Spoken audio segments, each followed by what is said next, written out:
ഈ കേരളത്തിൻ്റെ വികസന മോഡലുകൾ നല്ലതാണെങ്കിലും, വളർച്ച, ഈ രാഷ്ട്രീയം അതെല്ലാം ഓക്കെ ആണെങ്കിലും, കേരളത്തിൻ്റെ സമൂഹം എന്ന് പറയുന്നത് അത്രയ്ക്കൊരു ഒരു നല്ല ഒരു അവസ്ഥയിലാണെന്ന് പറയാൻ പറ്റില്ല. അത് കാരണം ഇന്നത്തെ അവസ്ഥയെക്കാളും മോശമാവുമോ ഭാവിയിലുള്ള കേരളത്തിൻ്റെ സാമൂഹിക അന്തരീക്ഷം എന്നുള്ളത് വ്യക്തമായിട്ട് അങ്ങനെ പറയാൻ പറ്റുന്ന ഒരു സാഹചര്യത്തിലല്ല നമ്മളുള്ളത്. അപ്പം അതിന് ഏറ്റവും പ്രധാനമായിട്ട് ഞാൻ കുറ്റം പറയുന്നത് നമ്മളൊക്കെ ഉള്ള ഈ തലമുറയാണ്. അതായത് ഞാൻ പണ്ട് വാഷിംഗ് പൗഡർ നിർമ്മാണ ജനറേഷൻ എന്ന് പറഞ്ഞ ഈ തലമുറ തന്നെയാണ്. അപ്പോൾ ഈ തലമുറയ്ക്ക് സീരിയസ് ആയ സാമൂഹിക പ്രശ്നങ്ങളുണ്ട്. ഇപ്പോൾ പ്രശ്നങ്ങളുണ്ടെന്ന് മാത്രമല്ല, ആ പ്രശ്നങ്ങളൊന്നും ഒരിടത്തും പോകുന്നതായി കാണുന്നുമില്ല. ആ പ്രശ്നങ്ങളെല്ലാം അവിടെ തന്നെ നിലനിൽക്കുകയാണ്. അതൊരു ഭാവിയിൽ നമ്മളെ ഏത് ദിശയിലേക്ക് കൊണ്ടുപോകുമെന്നുള്ളത് നമുക്ക് വ്യക്തമായി പറയാനും പറ്റാത്തൊരവസ്ഥയാണ്.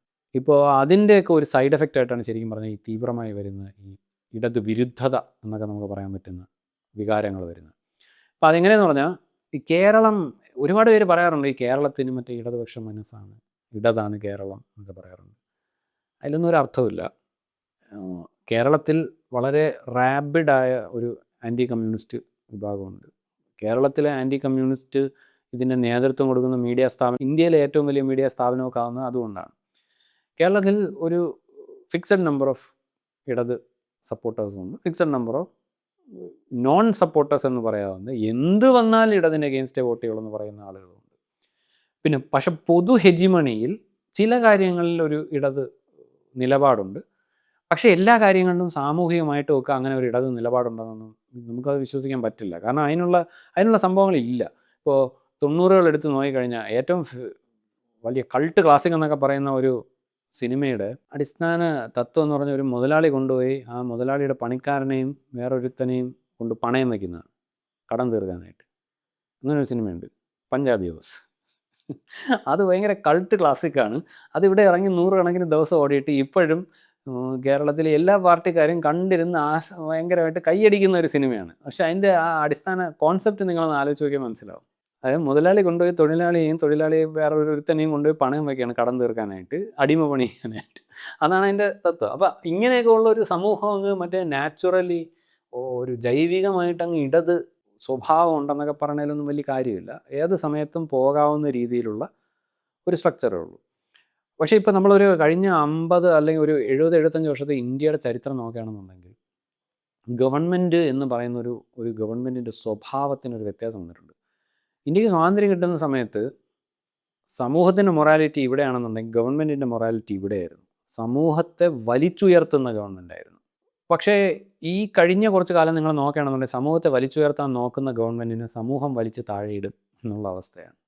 അപ്പോൾ അതുകൊണ്ട് തന്നെ ഗവൺമെൻറ്റുകൾ വളരെ ഒരു റിയാക്ഷണറി മോഡിലേക്ക് പോവുകയാണ്. അതായത് സമൂഹം എന്താവശ്യപ്പെടുന്നു അതിനെ ഗവൺമെൻറ് തരുവുള്ളൂ, അങ്ങനെയുള്ളവരെ ഗവൺമെൻറ് നിൽക്കുകയുള്ളൂ എന്നുള്ളൊരു അവസ്ഥയിലേക്ക് പോവുകയാണ്. അതായത് സാമൂഹിക ഔട്ട്ലുക്കിൻ്റെ പുറത്തു നിന്നുള്ള കാര്യമാണ് ഞാൻ ഈ പറയുന്നത്. അപ്പോൾ അതിനകത്ത് നിന്നാണ് അൾട്ടിമേറ്റ്ലി നമ്മളിപ്പോൾ ഇന്ന് എത്തി നിൽക്കുന്ന ഒരു സാഹചര്യം എന്ന് പറയുന്നത്.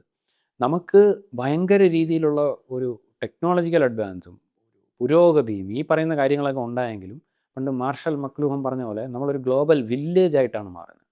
ഇപ്പോൾ ഗ്ലോബൽ വില്ലേജ് എന്ന് പറയണത് ഒരു ഗ്ലോബൽ ടൗണോ ഗ്ലോബൽ സിറ്റിയോ പോലെയല്ല. ഗ്ലോബൽ വില്ലേജ് എന്ന് പറയുന്നത് എന്താണെന്ന് വെച്ചാൽ ഏറ്റവും പ്രധാനമായിട്ട് നമ്മൾ ഗ്രാമീണമായ പഴയ പഴഞ്ചൻ ആശയങ്ങളിലേക്ക് നമ്മൾ തിരിച്ചു പോകാനുള്ള സാധ്യത വളരെ കൂടുതലുണ്ട്. അതാണ് ഈ ഗ്ലോബൽ വില്ലേജ്. അപ്പോൾ നമ്മൾ ഇൻ്റർനെറ്റ് പോയി കഴിഞ്ഞാൽ അത് മനസ്സിലാവും. പരസ്പരം ആളുകളുടെ സ്പീച്ച് ശരിയാക്കലാണ് പ്രധാന ജോലി. ഇന്നയാൾ ഇങ്ങനെ പറഞ്ഞു അത് മോശമായിപ്പോയി, ഇന്നയാൾ അങ്ങനെ പറഞ്ഞു അത് മോശമായി, ഇന്നയാൾ ഇത് ചെയ്യുന്നു അത് ചെയ്യുന്നു, അവരുടെ ജീവിതം അതായത് ബാക്കിയുള്ളവരുടെ ജീവിതത്തിൽ കയറി ഇടപെടുക, ബാക്കിയുള്ളവരുടെ സംസാരം ഇടപെടുക, ബാക്കിയുള്ളവരുടെ കാര്യങ്ങൾ നോക്കുക. അതായത് ഒരു ഗ്രാമത്തിലെ നെഗറ്റിവിറ്റി കംപ്ലീറ്റ് കൂട്ടിച്ചേർത്ത് വെച്ച ഒരു ഗ്ലോബൽ സാഹചര്യത്തിലേക്ക് നമ്മൾ പോയിരിക്കുന്ന അവസ്ഥയാണ്. അപ്പോൾ അതാണ് ഈ കേരള സമൂഹത്തിൽ നമ്മളിപ്പോൾ ഈ കാണുന്നത്. അതിനകത്ത് നിന്ന് ഉരുത്തിരിഞ്ഞു വരുന്ന മറ്റൊരു കാര്യമാണ് ഈ പറഞ്ഞ ഇടത് വിരുദ്ധത എന്ന് പറയുന്നത്. ഇടത് വിരുദ്ധതയേക്കാൾ പ്രധാനമായിട്ട് അത് ഒരു സ്വയം ജാമ്യം എടുക്കലാണ്, ഒരു സ്വന്തം സാഹചര്യത്തിൻ്റെ ഒരു ഫ്രോയിഡിയൻ ഡിഫെൻസാണ്. അപ്പോൾ നമ്മളൊന്ന് ആലോചിച്ച് നോക്കിയാൽ മനസ്സിലാവും. ഇന്ത്യക്ക് ലിബറലൈസേഷന് ശേഷം ഒരു തലമുറ റിട്ടയറായി.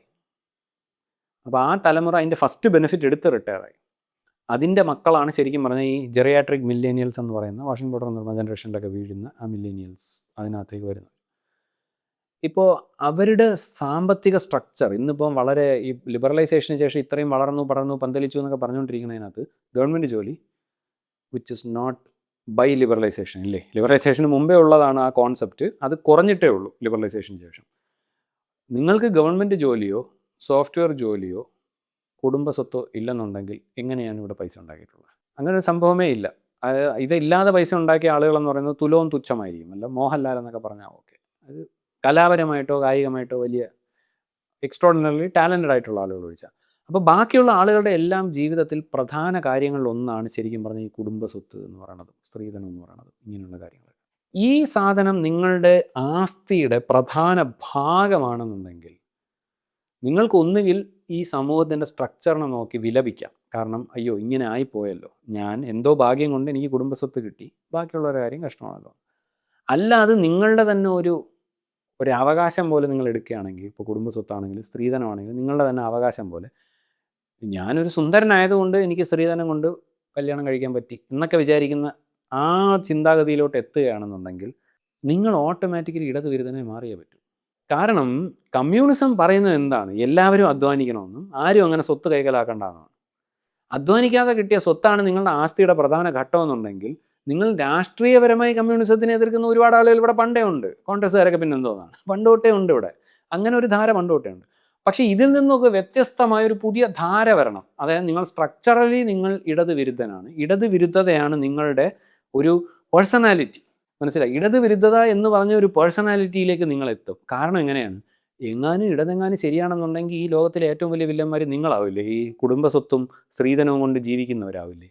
അപ്പോൾ പിന്നെ നിങ്ങൾ നാച്ചുറലി ഇടതുവിരുദ്ധത ആവണം. നിങ്ങൾക്ക് നാച്ചുറലി ഒരു ഒരു എന്താണ് ഒരു പാത്തോളജിക്കൽ ഹെയ്റ്റ് ഇടതിനോട് വരണം. അത് ആ ആസ്തിയിൽ നിന്ന് വരുന്നതാണ്. അപ്പോൾ അത് ആ ആസ്തിയുടെ ഒരു സ്ട്രക്ചർ അത് കേരള സാമൂഹിക ഹെജിമണിയിൽ ഭയങ്കരമായൊരു വ്യത്യാസം ഉണ്ടാക്കിയിട്ടുണ്ട്. കാരണം എല്ലാവരും പണിയെടുത്ത് ജീവിക്കുന്ന ഒരു സമൂഹമാണ്, സോഷ്യലിസമാണ്, കമ്മ്യൂണിസമാണ് എന്നൊക്കെ പറഞ്ഞുകൊണ്ടിരിക്കുകയാണെന്നുണ്ടെങ്കിൽ, സ്ത്രീധനം വാങ്ങുന്നവർ വില്ലനുമാണെന്നുണ്ടെങ്കിൽ നിങ്ങൾ നിങ്ങളുടെ മനസ്സിൽ തന്നെ ഓട്ടോമാറ്റിക്കലി നിങ്ങൾ ഇടതിനെ വില്ലനാക്കി മാറ്റും. പിന്നെ നിങ്ങൾ എന്ത് പോളിസിയിലും ഇടത് വില്ലത്തരം കണ്ടുപിടിക്കാൻ നോക്കും, ഇടത് കാരണമുള്ള വില്ലത്തരം കണ്ടുപിടിക്കാൻ നോക്കും. കാരണം ഇങ്ങനെയൊക്കെ ഉണ്ടെങ്കിലേ നിങ്ങൾക്ക് രാത്രി കിടന്നുറങ്ങാൻ പറ്റുള്ളൂ സമാധാനമായിട്ട്. കാരണം ഈ അറുപഴഞ്ചൻ ജീവിതം ഉണ്ടല്ലോ, മലയാളി മിഡിൽ ക്ലാസ്സിൻ്റെ അറുപഴഞ്ചൻ ജീവിതം എന്താ? നിങ്ങൾ സ്കൂളിൽ പോയി, ട്യൂഷന് പോയി, അത് കഴിഞ്ഞ് നിങ്ങൾ പഠിക്കുന്നു, നിങ്ങളൊരു ജോലി കിട്ടുന്നു. പക്ഷെ ആ ജോലി കൊണ്ട് പൊരുതി ജീവിക്കാമെന്ന് വിചാരിക്കുന്നതിന് പകരം, അല്ലെങ്കിൽ സമൂഹത്തിൽ ഇടപെടാമെന്ന് വിചാരിക്കുന്നതിന് പകരം, ജാതകം നോക്കി, ജാതി നോക്കി, സ്ത്രീധനം വാങ്ങിച്ച്, കല്യാണം കഴിച്ച് ജീവിക്കുന്ന ഈ അറുപഴഞ്ചൻ ജീവിതമുണ്ടല്ലോ, ഈ അറുപഴഞ്ചൻ ജീവിതത്തിന് ഒരു റവല്യൂഷണറി ഫ്ലേവർ വരണമെങ്കിൽ നിങ്ങളൊരു ഇടതുവിരുദ്ധനായാൽ മതി. കാരണം ഒരു വില്ലനെ സൃഷ്ടിച്ചു കഴിഞ്ഞു നിങ്ങളവിടെ. അപ്പോൾ ഒരു ഗവൺമെൻറ് നിങ്ങളുടെ സ്വത്ത് എടുത്തുകൊണ്ട് പോകാൻ നോക്കുകയാണെന്നുണ്ടെങ്കിൽ നിങ്ങൾ സ്ത്രീധനം വാങ്ങിക്കുന്നതിന് ന്യായീകരണോ? അതൊരു വിപ്ലവമായി. ഗവൺമെൻറ് നിങ്ങളെ അച്ഛൻ്റെ സ്വത്ത് എടുത്തുകൊണ്ട് പോകാൻ പോവുകയാണെന്നുണ്ടെങ്കിൽ നിങ്ങളത് നിങ്ങളെ പേര് എഴുതി വാങ്ങിക്കുന്നത് വിപ്ലവമായി. ഇല്ലെന്നുണ്ടെങ്കിൽ നിങ്ങളൊരു പഞ്ചർ മനുഷ്യനായതുകൊണ്ടാണ് അത് ചെയ്യുന്നത്. ഏത് 25 വയസ്സിലും 30 വയസ്സിലും സ്വന്തം അച്ഛൻ്റെയോ അമ്മയുടെയോ കയ്യിൽ നിന്നോ അമ്മായിയപ്പൻ്റെ അമ്മയുടെ കയ്യിൽ നിന്നോ എടുത്ത് സ്വത്ത് എഴുതി വാങ്ങുന്നതോ സ്വർണം വാങ്ങുന്നതോ ചെറുപ്പത്തോട് തന്നെ ഒരു രാജിവെക്കലാണത്. അങ്ങനെയുള്ള ജീവിതം ജീവിക്കുന്ന ഒരു വലിയ പെർസെൻറ്റേജ് ആളുകൾ ഇവിടെയുണ്ട്. ആ ആളുകൾക്ക് നാച്ചുറലി നമ്മൾ നോക്കുകയാണെന്നുണ്ടെങ്കിൽ അവർക്ക് ഇടതുവിരുദ്ധരായേ പറ്റൂ. നിങ്ങൾക്കിത് വളരെ വ്യക്തമായി സമൂഹത്തിൽ ചിലരുടെ പേഴ്സണാലിറ്റിയിൽ നിങ്ങൾക്കത് കാണാൻ പറ്റും. അതാണ് സ്വന്തം പേഴ്സണാലിറ്റി ഇടതുവിരുദ്ധതയായിട്ട് കുറേ ആളുകൾ മാറ്റുന്നത്. അവരുടെ ആസ്തി പരിശോധിച്ചാൽ, ഈ തെരഞ്ഞെടുപ്പ് ഭരണാധികാരികൾക്ക് കൊടുക്കുന്ന പോലെ അവരവരുടെ ആസ്തി പ്രസിദ്ധീകരിച്ചാൽ നമുക്ക് വ്യക്തമായി മനസ്സിലായി എന്തുകൊണ്ട് ഇടതുവിരുദ്ധത. ഈ ഇടതുവിരുദ്ധതയെ വളരെ വികലമായ ലോജിക് ആയിരിക്കും, പക്ഷേ എന്നാലും ഞാൻ വളരെ വികലമായൊരു ലോജിക് നോർത്ത് ഇന്ത്യയിലെ ഒരു സംഭവമായിട്ട് അതിനെ ലിങ്ക് ചെയ്യാം. ലവ് ജിഹാദ്. അറുപഴഞ്ചൻ ജീവിതം. എന്ത് അറുപഴഞ്ചൻ ജീവിതം? വല്ല ജാതിയിൽ രാജപുത്തോ മറ്റോ അങ്ങനെ ആരെങ്കിലും ഒരു ജാതിയിൽ ഊച്ചാളി ലുക്കുള്ള ഏതെങ്കിലും ഒരുത്തൻ അറേഞ്ച്ഡ് മാരേജ് വഴി വലിയ കുഴപ്പമില്ലാത്ത സൗന്ദര്യമുള്ള ഒരു പെണ്ണിനെ കല്യാണം കഴിക്കുന്നു. അറേഞ്ച്ഡ് മാരേജിൻ്റെ അടിസ്ഥാന തത്വം തന്നെ എന്തോന്നാണ്? ഇതല്ലേ? അതായത് ആംബിയർ ഇല്ലാത്ത പയ്യന്മാർക്ക് കല്യാണം കഴിക്കാനുള്ള ഒരു മാർഗ്ഗമാണ് അറേഞ്ച്ഡ് മാരേജ്, അല്ലാതെ എന്തോന്നാണ്? അപ്പോൾ അറേഞ്ച്ഡ് മാരേജ് സംഗതി ഒരു പഴഞ്ചൻ ജീവിതം. സ്ത്രീധനവും വാങ്ങിച്ച് മറ്റേ കുതിരപ്പുറത്തൊക്കെ പോയി കല്യാണവും കഴിച്ച് ഇങ്ങനെ പറയുന്ന രീതിയിലുള്ള ഒരു കല്യാണം കഴിക്കുന്ന ഈ അറുപഴഞ്ചൻ ജീവിതത്തെ വിപ്ലവാത്മകമാക്കണമെങ്കിൽ എന്ത് ചെയ്യണം? താടിയും വളർത്തി തൊപ്പിയും വെച്ച് കുറേ മുസ്ലിങ്ങൾ നമ്മുടെ പെൺകുട്ടികളെ പിടിച്ചോണ്ട് പോകാൻ പോവുകയാണ്. അവരെ ആ പിടിച്ചോണ്ട് പോകലിൽ നിന്ന് രക്ഷിക്കുകയാണ്, വിപ്ലവാത്മകമായി രക്ഷിക്കുകയാണ് ഞാൻ. അപ്പോൾ നിങ്ങൾ എന്ത് ചെയ്യും? അങ്ങനെ ഒരു ശത്രുവിനെ ഉണ്ടാക്കുകയാണ് ഇല്ലേ? ആ ശത്രുവിനെ ഉണ്ടാക്കും. ആ ഉണ്ടാക്കുന്ന ശത്രുവാണ് ലവ് ജിഹാദ്. ഇപ്പോൾ കോടതികൾ കംപ്ലീറ്റ് എത്രയോ സ്ഥലങ്ങളിൽ ഇതിൻ്റെ എഴുത്ത് കുത്തുകളൊക്കെ നോക്കി നമ്പറുകൾ നോക്കിയിട്ട് വളരെ വ്യക്തമായി തെളിയിച്ചിട്ടുണ്ട് അങ്ങനെ ഒരു സംഭവം ഇല്ലെന്ന്. കൺവേർഷൻ ഇവിടുന്ന് അങ്ങോട്ട് സംഭവിക്കുന്ന പോലെ തന്നെ അവിടുന്ന് ഇങ്ങോട്ട് സംഭവിക്കുന്നുള്ളൂ. ക്രോസ് കല്യാണം എന്ന് പറയുന്നതും അത്രേ സംഭവിക്കുന്നുള്ളൂ. ഇന്ത്യയുടെ മൊത്തം സംഭവം നോക്കിയാൽ തന്നെ വളരെ വ്യക്തമായി മനസ്സിലാകും. 95% കല്യാണങ്ങൾ നടക്കുന്നത് ജാതിക്കകത്താണ്. സൗത്ത് ഇന്ത്യയിൽ വന്നു കഴിഞ്ഞാൽ അതാണ് സൗത്ത് ഇന്ത്യയെ പറ്റിയുള്ള ഒരു നെഗറ്റീവ്. എനിക്കുള്ളൊരു നെഗറ്റീവ് എന്തോന്ന് പറഞ്ഞാൽ നമ്മൾ ഭയങ്കര പ്രോഗ്രസീവായിട്ട് ഏത് വളർച്ചയൊക്കെ കൂടുന്നുണ്ടെങ്കിലും ഈ സമൂഹത്തിൻ്റെ മാനസിക നിലവാരം അത്രയ്ക്ക് കൂടുന്നില്ല. അതിൻ്റെ കാരണവും ഞാൻ പറഞ്ഞു. അതായത് വെച്ചാൽ സർക്കാരുകൾ മുന്നോട്ട് നയിക്കുകയല്ല, അവർ റിയാക്ട് ചെയ്തുകൊണ്ടിരിക്കുകയാണ് സമൂഹം പോകുന്നതിൻ്റെ. അപ്പോൾ അതിനകത്ത് നെഗറ്റീവ് സംഭവിക്കുന്ന കാര്യം എന്ന് പറഞ്ഞാൽ ഈ സാമ്പത്തിക എഫക്റ്റ് ഉണ്ടല്ലോ, നവലിബറലത്തിന് സാമ്പത്തിക എഫക്റ്റാണിത്. നമ്മുടെ മുൻ തലമുറയെ ആശ്രയിച്ച് ജീവിക്കുന്ന കുറേ ചെറുപ്പം പണയം വെച്ച ചെറുപ്പക്കാർ. ആ ചെറുപ്പം പണയം വെച്ച ചെറുപ്പക്കാർക്ക് രാത്രി കിടന്നുറങ്ങണ്ടേ സമാധാനമായിട്ട്? ഇല്ലെങ്കിൽ അവർ വയസ്സായ പഴഞ്ചന്മാരായി മാറിയില്ലേ? സ്ത്രീധനം വാങ്ങിച്ചു, ജാതകം നോക്കി ജാതി നോക്കി കല്യാണം കഴിച്ചു. അങ്ങനെ ജാതി നോക്കി കല്യാണം കഴിച്ച് ജാതകം നോക്കി കല്യാണം കഴിച്ച് ഇങ്ങനെയൊക്കെ നടക്കുന്ന ആളുകൾക്ക് ഈ ജാതി നോക്കിയതിനെയും ജാതകം നോക്കിയതിനെയും സ്ത്രീധനം വാങ്ങുന്നതിനെയൊക്കെ ന്യായീകരിക്കാൻ എന്താണ് മാർഗം? കുറേ വില്ലന്മാർ വേണം. ആ വില്ലന്മാരില്ലെങ്കിൽ നിങ്ങൾ ആ വില്ലന്മാരെ ഉണ്ടാക്കും, ഇല്ലേ? ആ ഹെജിമണി ആ വില്ലന്മാരെ ഉണ്ടാക്കും. ആ വില്ലന്മാരെ ഉണ്ടാക്കിയതിൻ്റെ സൈഡ് എഫക്റ്റാണ് ഈ പറയുന്ന ലവ് ജിഹാദ്. അതിൻ്റെ സൈഡ് എഫക്റ്റാണ് ഈ പറയുന്ന ഈ കേരളത്തിൽ വരുന്ന ഇടതുവിരുദ്ധ പേഴ്സണാലിറ്റികൾ. ഇടതുവിരുദ്ധരെന്ന് പറഞ്ഞാൽ ഈ കേരളത്തിൽ മറ്റേ കമ്മ്യൂണിസ്റ്റുകൾക്കെതിരെ പൊരുതി മത്സരിച്ചിട്ടുള്ള ഒരുപാട് കോൺഗ്രസിൻ്റെ നേതാക്കന്മാരുണ്ട്. പക്ഷെ അവരുടെ പേഴ്സണാലിറ്റി അല്ല ഇവിടെ ഈ കാണുന്ന പേഴ്സണാലിറ്റി. പുതിയ ഇടത് വിരുദ്ധ സാമൂഹിക പേഴ്സണാലിറ്റികൾ കുറേ നമ്മൾ സമൂഹ മാധ്യമങ്ങളിലൊക്കെ നമുക്കത് കാണാൻ പറ്റും. ഇടത് വിരുദ്ധത സ്വന്തം പേഴ്സണാലിറ്റിയാക്കി മാറ്റുന്നത്. ആ പേഴ്സണാലിറ്റി എന്ന് പറയുന്നത് കേരളത്തിൽ രാഷ്ട്രീയത്തിൽ ഇടതിനോട് കിടപിടിച്ച് നിന്ന് രാഷ്ട്രീയം കളിച്ചിട്ടുള്ള ആളുകളുടെ പേഴ്സണാലിറ്റി അല്ല. ഇത് ഇന്ത്യയിലെ ഡിഫറൻറ്റ്. ഇതൊരു സാമൂഹിക പ്രതിഭാസമാണ്. ആ പ്രതിഭാസത്തിൻ്റെ കാര്യമാണ് ഞാൻ പറഞ്ഞത്. ഇത് രണ്ടും രണ്ട് പ്രതിഭാസങ്ങളല്ല. ഇതുപോലെ തന്നെ ഇപ്പോൾ ഇന്ത്യയിലുള്ള എയർപോർട്ടുകൾ കംപ്ലീറ്റ് ചുറ്റി നടന്നു കഴിഞ്ഞാൽ മെയിൻ ക്യാമ്പ് അടുക്കി വെച്ചിരിക്കുന്നതാണ്, ഹിറ്റ്ലറിൻ്റെ മെയിൻ ക്യാമ്പ്. നിങ്ങൾ വിചാരിക്കുന്നത് ഈ ഹിറ്റ്ലറിൻ്റെ മെയിൻ ക്യാമ്പ് ഇന്ത്യയിലെ എയർപോർട്ടുകളിൽ അടുക്കി വയ്ക്കുന്നതും കേരളത്തിൽ മറ്റേ സ്റ്റേജ് വെച്ച് വലിയ വിജ്ഞാനികളിൽ നിന്ന് ഗോഡ്സയെ പൊക്കിയടിച്ച് പ്രസംഗിക്കുന്നതും അല്ലെങ്കിൽ സംശയാസ്പദമായും ഗാന്ധിയെയും ഗോഡ്സെയും പ്രസൻറ്റ് ചെയ്യുന്നതും നമ്മളെ പ്രശസ്ത സ്വാതന്ത്ര്യ ഇന്ത്യനൊക്കെ പ്രസൻറ്റ് ചെയ്യുന്നത് ഇത് രണ്ട് പ്രതിഭാസങ്ങളാണെന്നാണ് നിങ്ങൾ വിചാരിക്കുന്നത്. അല്ല, ഇത് രണ്ടും ഒരേ പ്രതിഭാസമാണ്. ഇത് രണ്ടും ഒരു മാർക്കറ്റാണ് കാണിക്കുന്നത്. എന്ത് മാർക്കറ്റ് എന്നറിയാമോ? ചെറുപ്പം രാജിവെച്ച് പണയം വെച്ച് ഈ സ്വന്തം കുടുംബ സ്വത്തും സ്വന്തം ഇതും ആ ജാതീയമായ അല്ലെങ്കിൽ മതപരമായ ഒരു അസ്തിത്വം ഉപയോഗിച്ച് ജീവിക്കുന്ന ആളുകൾക്ക് കിടന്നുറങ്ങാൻ ആവശ്യം വേണ്ട ന്യായീകരണങ്ങൾ വേണം. ഇല്ലെന്നുണ്ടെങ്കിൽ അവർ പഴഞ്ചന്മാരായി പോകും. അപ്പം നിങ്ങളൊരു ശത്രുവിനെ ഉണ്ടാക്കുകയാണെങ്കിൽ നിങ്ങൾക്കൊരു വിപ്ലവാത്മകത വന്നു, ഇല്ലേ? നിങ്ങളൊരു ധീരനായി മാറി. അപ്പം നിങ്ങൾ ഈ അച്ഛനും അമ്മയും പറഞ്ഞ പോലെ കല്യാണം കഴിച്ച ആളല്ല. സമൂഹത്തിൽ നിലനിൽക്കുന്ന ഒരു ശത്രുവിനെതിരെ ഒരു പെൺകുട്ടിയെ രക്ഷിച്ച ഒരാളായി മാറും നിങ്ങൾ.